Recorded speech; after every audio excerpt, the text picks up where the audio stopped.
Doktor, saya dah 43 belum ada anak, ada satu ovari. Saya boleh pregnant lagi tak? Saya tak tahu sama ada you boleh pregnant lagi ke atau tidak, tapi apa yang you boleh buat? Ini tips tips untuk mereka yang dah berumur 40 tahun ke atas tapi tak tahu sama ada dia berpotensi untuk mengandung lagi ke tidak. Ini adalah satu test yang sangat penting yang you boleh buat. Pergi ke mana-mana klinik berdekatan, minta doktor tu buat satu test darah. Nama dia AMH, Anti-Mullerian Hormone.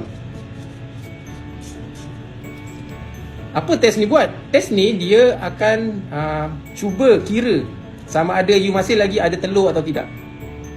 Sebab apabila umur you dah start 40, satu, dia punya angka telur di dalam dua-dua ovari you akan semakin berkurang. Kalau you punya AMH level pada umur 43 kan, di dalam keadaan dalam jumlah yang normal, still maksudnya you masih lagi ada peluang untuk mengandung. Tetapi